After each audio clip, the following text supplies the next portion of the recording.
And since you're here, I would actually like you to also answer a question that a lot of us actually encounter in mostly restaurants.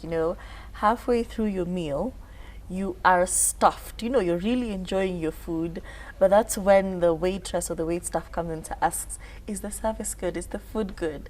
And I'm torn between answering you and chewing my food. Is that a thing actually? Is it something that trained to do? Yes, it's actually called 2 minutes of service. Uh, Yeah, but it should be 2 minutes. Yes. Yeah, because you time your guest. They've taken a couple of bites. They should be comfortable enough to know that the food is good. Is it lacking something? Is it raw? Is it something of that sort? Then that's the time they go and approach the customer and ask. But not like if you're seeing they're halfway through or almost finishing and then going, it beats the purpose.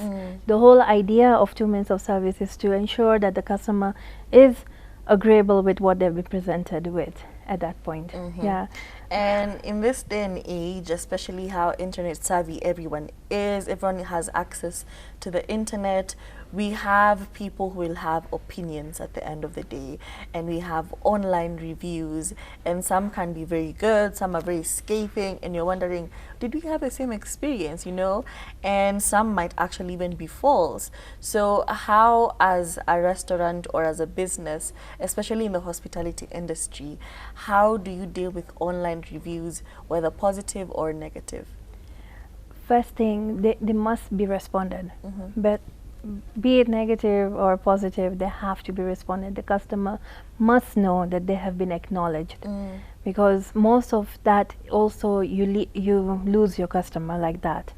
I feel like there's always a professional way of answering things, not robot like a bot responding, but the more personal touch there is, the first thing I would, where there is a review, positive or negative, it has to pass through management. They have to read it. They have to understand it. If there is something that went wrong with, let's say, with a waiter, the waiter has to be called and there is an internal discussion on what happened and then responded correctly and always compensated. If it's something that's like you want the customer is king. Customer is always right. Yeah. And we cannot function without them. So this is something that I feel most restaurants don't take it too seriously. It's always good to blame, which shouldn't be the case. Like I try to emphasize that no, we put proper standards, ensure all the reviews are responded and properly, professionally. Yes. Yeah. Okay.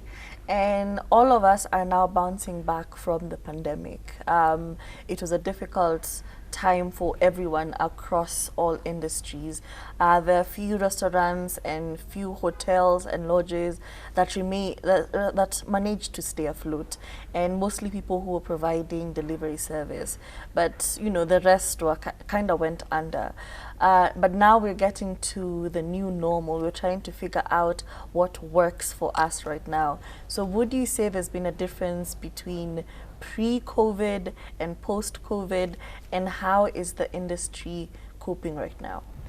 There's a huge difference. I think people became very savvy. They became very, like I would say, hustlers in the biggest way possible.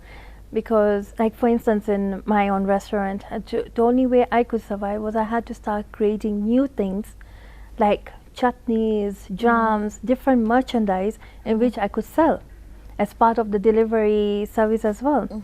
And the number one thing is to have a very good delivery service. I mean, the Bolt, we have Glovo, we have Uber Eats, all these guys have been phenomenal to our industry. Ensuring that we are partnered with them, having our own online delivery system, having a proper website. We had to start thinking differently, absolutely.